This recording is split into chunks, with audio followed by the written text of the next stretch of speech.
अस्सलाम वालेकुम student. Class 11 का हमने चैप्टर नंबर 6 स्टार्ट किया और इसकी हमने करनी है आज एक्सरसाइज नंबर 6.2। 6.2 शॉर्ट के लिए बहुत बहुत इंपॉर्टेंट, इसमें से शॉर्ट एक मस्ट आता है। तो और ये क्वेश्चन भी शॉर्ट ही है, बहुत ईजी भी है। तो आपने बिल्कुल इसको मुश्किल नहीं समझना ना, बस एक आपने तरीका याद कर लेना, सिर्फ उसी तरीके को फॉलो करके आपने इसी को सॉल्व करनी है। तो क्वेश्चन नंबर 1 है, राइट द फर्स्ट 4 टर्म, इनकी लिखनी है हमने पहली 4 टर्म्स को, ठीक है, of the following arithmetic sequence. देखिए अरिथमेटिक सीक्वेंस हमें क्वेश्चन के अंदर गिवन है, तो सिंपल अरिथमेटिक सीक्वेंस का हमने सॉल्व कर लेना है। If a1 is equal to 5, हम a1 भी गिवन है ना, a1 के फाइंड करने के लिए हमें बहुत ही लॉन्ग स्टेप्स करने पड़ते हैं, ठीक है। a1 हमें गिवन है एंड अदर 3 सिक्वेंसिक्यूटिव टर्म्स आर, और हमें 3 कॉन्सिक्यूटिव टर्म्स भी गिवन है कि इस तरह होंगी 23 और 26 और 29। इसको हम यूज़ करेंगे डी फाइंड करने के लिए, ठीक है। इसको हम यूज़ करेंगे डी फाइंड करने तक हमारा इजीली क्वेश्चन सॉल्व हो जाएगा। तो पार्ट 1 करते हैं पहले। तो पार्ट 1 में हमें देखिए क्वेश्चन के अंदर ही given as the given sequence is arithmetic sequence. So तो डी के अगर 26 में से 23 को माइनस कर देंगे, अगली वाले टर्म को पिछली वाले टर्म से माइनस करेंगे तो डी आ जाता है, डिफरेंस कितना है इनका। और अगर हम 29 को 26 में से माइनस करें तो भी 3 आएगा। आप इसमें से कुछ भी ले सकते हैं।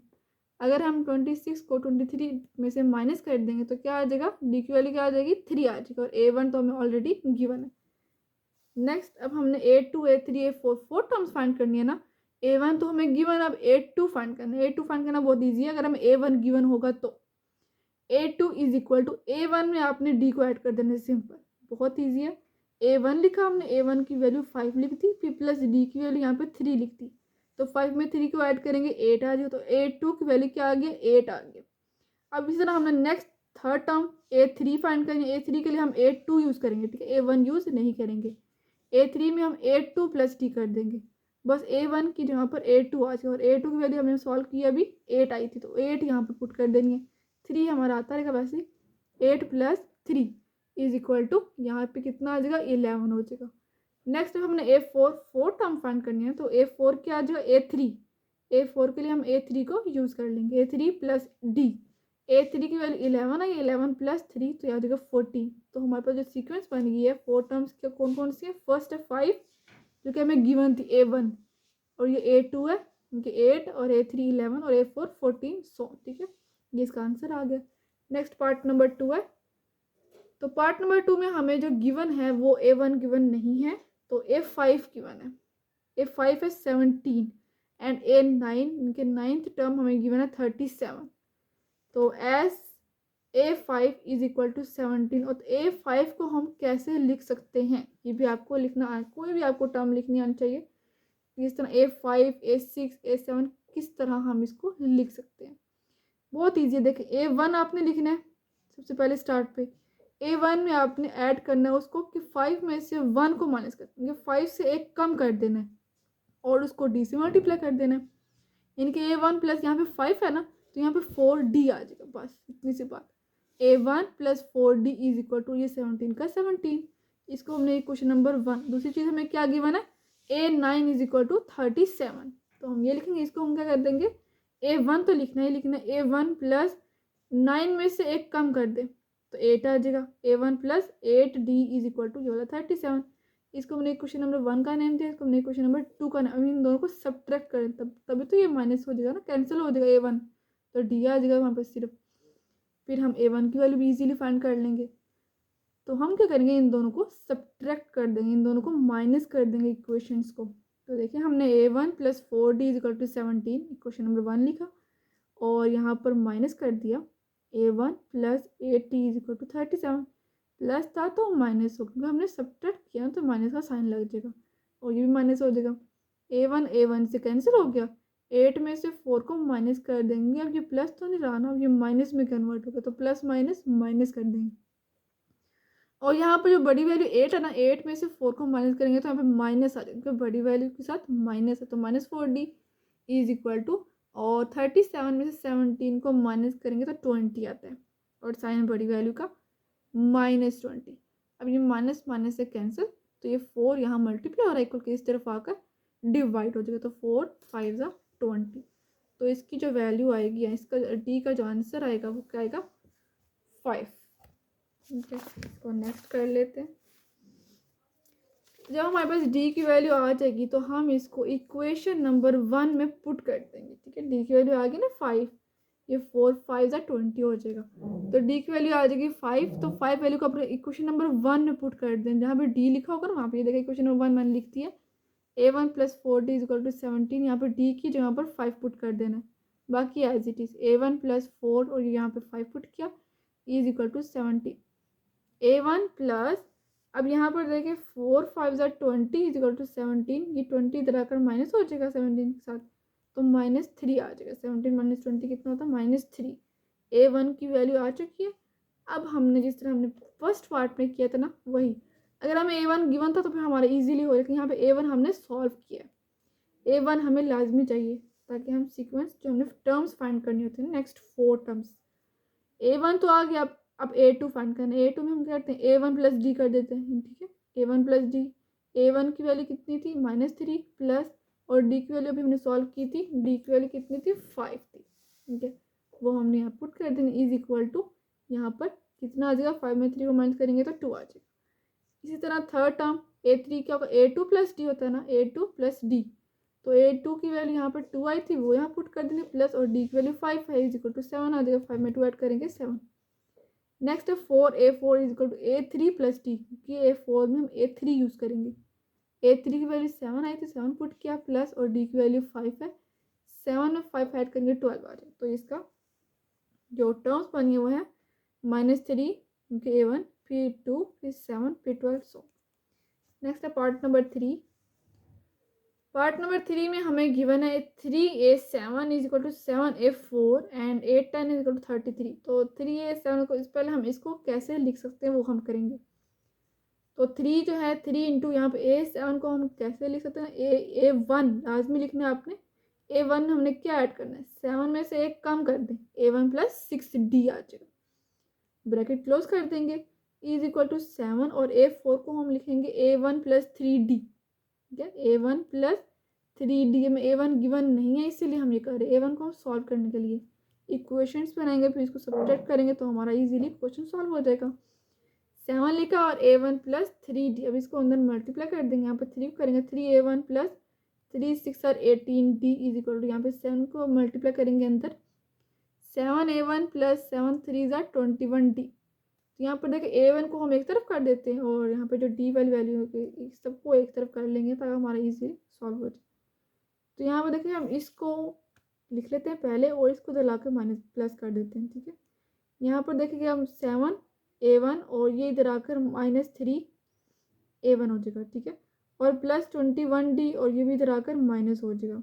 इनके हमने a1 को a1 के साथ और d को d के साथ लिख दिया = 0। अब 7 में से 3 को माइनस कर दें क्योंकि a1 की वैल्यू तो यहाँ पे आ जाएगा 4, और ये दोनों d की वैल्यू तो यहाँ पर 21 में से 18 को माइनस करेंगे तो 3d आ जाए = 0। ये क्वेश्चन नंबर 1 बन गया।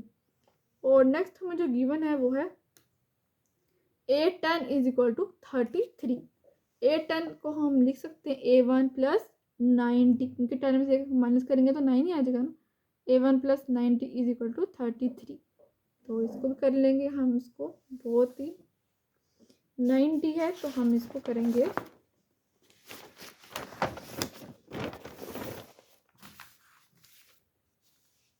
a1 + 90 = 30 को हमने क्वेश्चन नंबर 2 का नेम दिया। और क्वेश्चन नंबर 1 में अगर आप देखें वहाँ पे लिखा है 4a1 + 3d, ये लिखा हुआ ना = 0। अब यहाँ पर देखिए यहाँ पे 9d है, तो यहाँ पे 9 हम कैसे लेके रहेंगे, 3 को 3 से मल्टीप्लाई करेंगे तो 9 आ जाएगा ना। लेकिन हमने क्या करना है, इस सारी क्वेश्चन को 3 से मल्टीप्लाई कर देंगे। ठीक है, तभी हमारा यहाँ पे 9 आ जाएगा। सिर्फ यहाँ पे 9 नहीं लेके आना, यहाँ पर हमने इन सबको इस सारी इक्वेशन को 3 से मल्टीप्लाई करना है ताकि हमारा जो 9 हमें चाहिए वो आ जाएगा। तो करते हैं मल्टीप्लाई, यहाँ पे 3 लिखा हमने, सारी इक्वेशन लिख दी। यहाँ भी करेंगे 3 को 0 से तो 0 आ जाएगा, 3 को 4 से 12a1 और प्लस 3 3 ज़ा 9d = 0 आ जाएगा। और यहाँ पे देखें 9d हमारा आ चुका है, तो यहाँ पे देखें 9d को हम इधर आने देंगे, यहाँ पे 12a1 इधर आकर माइनस हो जाएगा, -12a1। और यहाँ पर 9D की प्लेस पर हम पुट कर देंगे इस वाली इक्वेशन में -12A1। तो पुट करते हैं, यहाँ पर देखिए A1 और यहाँ पर 9D की प्लेस पर -12A1 हमने पुट कर दिया, इज इक्वल टू यहाँ पर ये वाला 33 आ जाएगा। तो यहाँ पर देखिए 12 में से 1 को माइनस करेंगे तो साइन बड़ी वैल्यू का -11 आ जाएगा, और इक्वल टू 33 और -11 इधर आकर डिवाइड हो गया तो 11 3 था 33, ये वाला -3, तो A1 की वैल्यू क्या आ गया -3 आ गया। अब हमें डी भी चाहिए, तो हम बस डी क्या करना, हमने इसी को इक्वेशन नंबर 1 में पुट कर देना है। इक्वेशन नंबर 1 ये थी 4A1 + 3D is equal to 0। यहाँ पर A1 की प्लेस पर -3 पुट करना है, 4 इंटू यहाँ पर -3 पुट किया plus 3D is equal to 0, ये हो जाएगा -12 + 3D is equal to 0। 3D ये इधर आकर माइनस था, इधर आकर प्लस हो गया, इक्वल के उस तरफ जाकर ये 3 यहाँ पर मल्टीप्लाई और इक्वल इस तरफ आकर डिवाइड, तो 3 4 × 12, तो इसलिए डी की वैल्यू क्या आ गया 4 आ गया। हमारा मेन काम होता है A1 और डी फाइंड करना, तब हमारी जो टर्म्स है वो इजीली फाइंड हो जाती है। लेकिन यहाँ पर ना हमें A1 फाइंड था ना ही हमें डी फाइंड था, कोई सीक्वेंस भी गिवन नहीं था कि हमारा इसको माइनस करेंगे तो हमारा डी आ जाए, इसीलिए हमने A1 भी फाइंड किया और डी भी फाइंड कर दिया। अब सेम वही जैसे हमने पार्ट 1 में किया था, A1 तो आ गया, अब A2 होता है A1 + D, और A1 की जो वैल्यू आई है हमें वो -3 आई, तो हमने A1 की प्लेस पे -3 पुट किया प्लस, और D की प्लेस पे 4 पुट किया इज इक्वल टू, यहाँ पे 4 में 3 को माइनस करेंगे तो 1 आ जाए। थर्ड टर्म है A3, जिसमें हम क्या करेंगे A2 को यूज़ यहाँ पे करेंगे A1 + 2D, ठीक है। यहाँ पे हम क्या करेंगे A1 + 2D, इस तरह भी हम इसको कर ले सकते हैं, बहुत ईजी तरीका ये वाला। A3 का होता है A1 + 2D, इस तरह भी हम इसको सॉल्व कर सकते हैं। तो A1 की वैल्यू पुट करेंगे -3 प्लस यहाँ पे 2 इंटू डी की वैल्यू कितनी है 4 है ना, तो 2 4 = 8, इसीलिए यहाँ पर 8 आया इज इक्वल टू 5 आ जाएगा। और A4 को हम इस तरह भी लिख सकते हैं A1 + 3D, यहाँ पे हमने दोनों टर्म को खुद फाइंड किया ना, इसलिए हमने इस तरह कर दिया। -3 प्लस यहाँ पर 3 को 4 से करेंगे तो 12 आ जाएगा, तो 12 में 3 को माइनस करेंगे 9 आ जाएगा। तो टर्म्स आ गया, फर्स्ट है -3, सेकेंड है 1, ये देखिए 1, फिर है 5, फिर 9 सो, तो इसका आंसर आ गया। क्वेश्चन नंबर 1 हमारा हो चुका है। नेक्स्ट करते हैं इसका क्वेश्चन नंबर 2। तो क्वेश्चन नंबर 2 है, उसकी स्टेटमेंट आपने अच्छे से समझ लेनी है। क्वेश्चन नंबर 2 है, इफ n-3, ठीक है, यहाँ पे क्या लिखा हुआ n-3, यहाँ पर हालांकि n होना चाहिए था लेकिन यहाँ पे n-3 is equal to 2n-5, find the nth term. यहाँ पे हमने फाइंड करनी nth टर्म, तो nth टर्म फाइंड करने के लिए हमें ये -3 नहीं चाहिए, तो हम इसको कैसे माइनस करते हैं, बहुत ईजी मेथड है, तो करते हैं मेथड। क्वेश्चन नंबर 2 सॉल्व कर लेते हैं। यहाँ पर देखिए हमने क्या करना है, इसको ख़त्म करने के लिए -3 को n की प्लेस पर n+3 पुट करना है। जब हम n की प्लेस पर n+3 पुट करेंगे तो ये वाला +3 और ये वाला -3 कैंसिल होकर सिर्फ n ही रह जाएगा, ठीक है। तो put n is equal to n+3, यहाँ पे n की जगह पर n+3 यहाँ पे पुट करना है, यहाँ पे पुट करना है, तो पुट करते हैं। यहाँ पे n की प्लेस पर n+3 है और ये वाला -3 as it is equal to 2 into यहाँ पे n की प्लेस पर n+3 पुट किया और -5 एज इट इज। अब नेक्स्ट देखते हैं, ये वाला +3 -3 कैंसिल हो गया, तो यहाँ पे सिर्फ n रह जाएगा। इज इक्वल टू 2 को अंदर मल्टीप्लाई करें, 2 इंटू n, 2n + 2 3 = 6 -5, 6 में से 5 को माइनस किया तो 1 आ जाएगा। an is equal to 2n + 1, तो ये इसकी nth टर्म आ गया, ठीक है। तो an की वैल्यू क्या आ गया 2n + 1, इसका आंसर आ गया। नेक्स्ट है क्वेश्चन नंबर 3। क्वेश्चन नंबर 3 है, if the fifth term of an arithmetic progression is 16, fifth term हमें गिवन है 16 एंड 20th टर्म के 20 वाले टर्म भी हमें गिवन है 46, what is the 12th term, इनके A12 हमने फाइंड करना है। तो कोई भी अगर आ जाए A12 फाइंड करे तो आपने क्या करना, A1 + 11D, तो उसके लिए हमें A1 चाहिए और 11 और D चाहिए। इस क्वेश्चन में हमें ना ही हमें A1 गिवन और ना ही हमें D गिवन, तो हमने वो खुद फाइंड करना है इक्वेशंस बनाकर।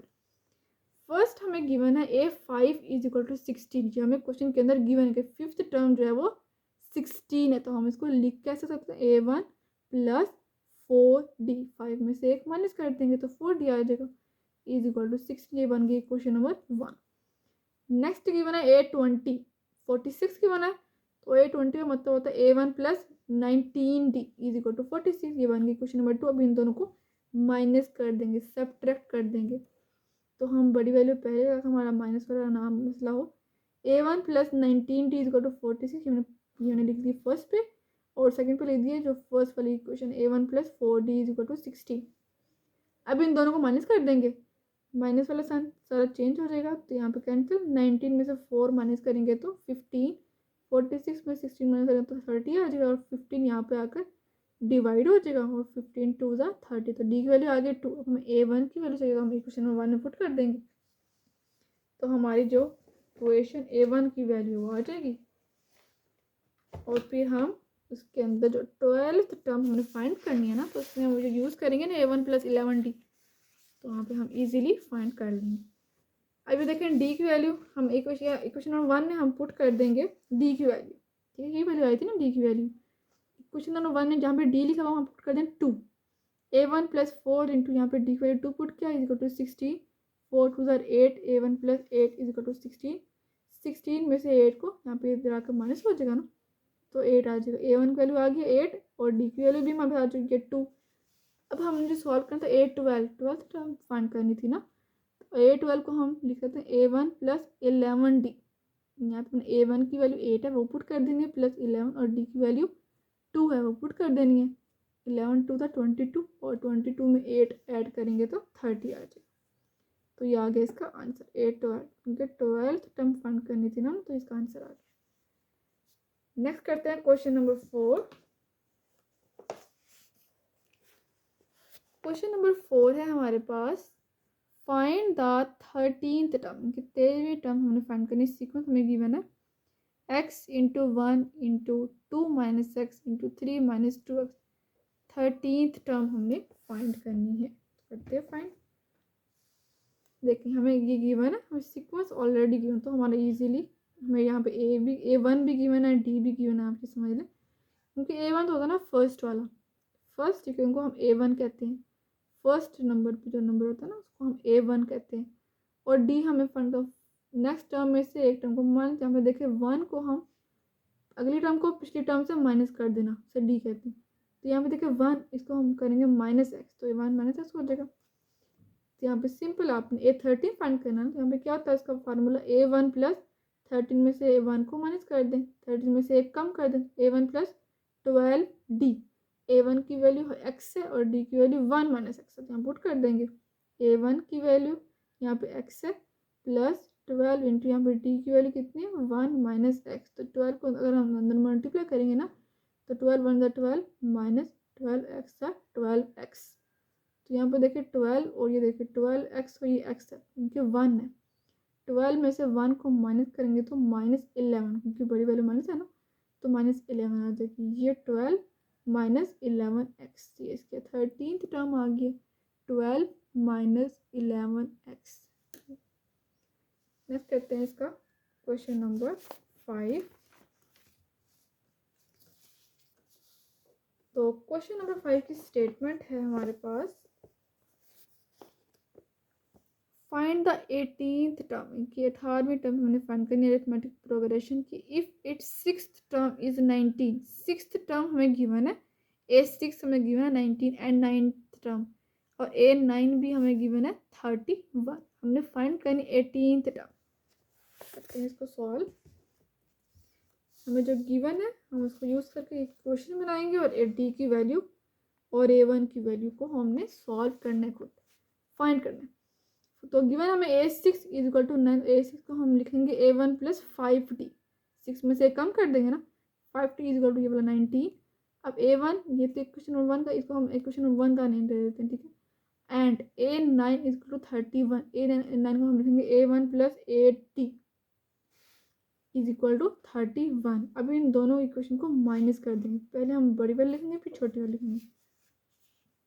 A1 plus 8d equal to 31 और A1 plus 5d equal to 90।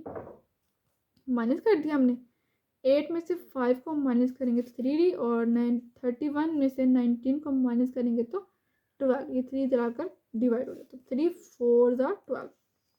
D की वैल्यू हमें बता चुकी है ना।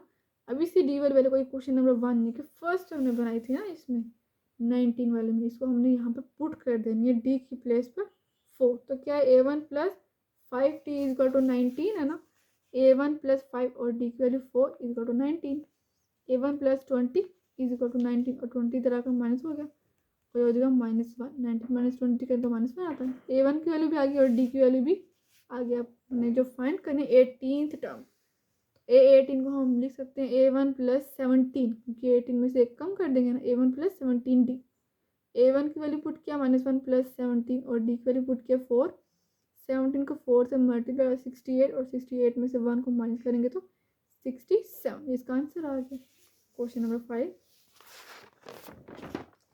नेक्स्ट करते हैं क्वेश्चन नंबर 6।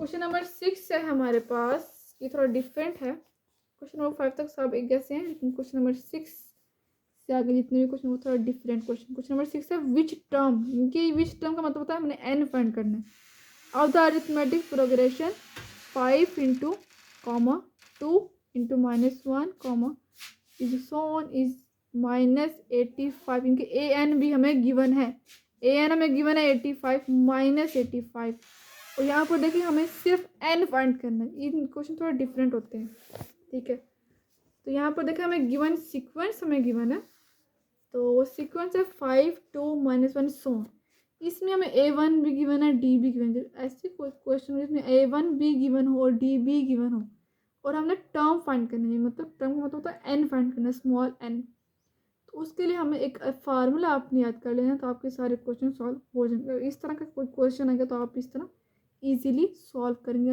ए एन हमें गिवन है, यानी कि nth टर्म, इसका मतलब होता है nth टर्म -85, ये भी हमें क्वेश्चन के अंदर ही गिवन है, तो उसके लिए हम फार्मूला यूज़ करेंगे, वो है A n is equal to a1, ये a1 है, ठीक है, a1 plus into n minus 1 into D, D भी हमें गिवन है, a1 भी गिवन है, एन भी गिवन है, हमने n फाइंड करने के लिए ये फार्मूला यूज़ कर लेना, n को हम एज इट इज लिखेंगे, बाकी सारी वैल्यूज यहाँ पुट कर देंगे, ए एन की वैल्यू -85, a1 की वैल्यू 5 प्लस n माइनस 1 और d की वैल्यू -3, ये 5 इधर आकर माइनस हो जाएगा, -85 -5 इज इक्वल टू ये -3 अंदर मल्टीप्लाई n के साथ तो -3n हो जाएगा, और ये वाला माइनस और माइनस प्लस 3 को 1 करें तो 3 आ जाएगा, और यहाँ पर देखो -90 बनेगा, -3 यानी 3 इधर आकर माइनस हो, ये प्लस का है ना, इधर आकर मन तो -93 इज इक्वल टू -3n, तो माइनस और माइनस कैंसिल प्लस हो जाएगा ना, और 93 डिवाइड में 3 और 3 3 आर 9 और 3 1 आर 3, तो n की वैल्यू क्या आ गया 31, तो ये हमने फाइंड करनी थी। -85 is the 31st term of the arithmetic progression, तो ये हमारा आंसर आ गया। नेक्स्ट करते हैं क्वेश्चन नंबर 7। क्वेश्चन नंबर 7 भी सेम क्वेश्चन नंबर 6 की तरह है, तो क्वेश्चन नंबर 7 में which term of the arithmetic progression -2 4 10 so is 148, यहाँ पे ए एन भी गिवन है, a1 भी गिवन और डी क्या आ जाएगा, फर्स्ट टर्म, अगली टर्म को पिछली टर्म में से माइनस कर देना, तो डी होता है, ठीक है, जिस इसका डी भी यही आएगा, 2 अगली टर्म को पिछली टर्म, तो 2 -5 तो -3 आ गया था, तो यहाँ पे डी की वैल्यू -3 आ गई। इस तरह क्वेश्चन नंबर 7 में हमें जो सीक्वेंस गिवन है वो है -2 4 और 10, तो अगली टर्म में से पिछली टर्म को माइनस करेंगे तो डी आ जाएंगे, 10 में से 4 को माइनस करें तो यहाँ पे आ जाएगा 6, और a1 तो होता है -2, ए एन भी हमें गिवन है 148 और n हमने फाइंड किया, तो ये वाला फार्मूला हम इसमें वही वाला यूज़ कर लेंगे, तो इसमें फार्मूला ये था A n is equal to a1 plus n minus 1 into D, A n की वैल्यू a1 हमें गिवन है, a1 भी गिवन है -2 सीक्वेंस गिवन, तो a1 गिवन है, n -1 एज इट इज, और डी की वैल्यू भी यहाँ पे सॉल्व की है 6 आई थी, यहाँ पर देखिए -2 प्लस ये 6 n से मल्टीप्लाई 6n -6 1 दैट 6, ये -2 और ये -6 कितना हो जाएगा -8 हो जाएगा, -8 इक्वल के इस तरफ आकर +8 हो गया, हमें n चाहिए तो हम n को उस तरफ रहने देंगे, तो 148 में अगर हम प्लस करें 8 तो आ जाएगा 156, n इधर आएगा 6 इधर आकर डिवाइड, 156 डिवाइड में 6, तो अगर आप इसको डिवाइड करेंगे तो इसका आंसर 26 आ जाएगा। 148 is the 26th term of the arithmetic progression, ये हमने फाइंड करना था, n की वैल्यू हमारे पास आ चुकी है,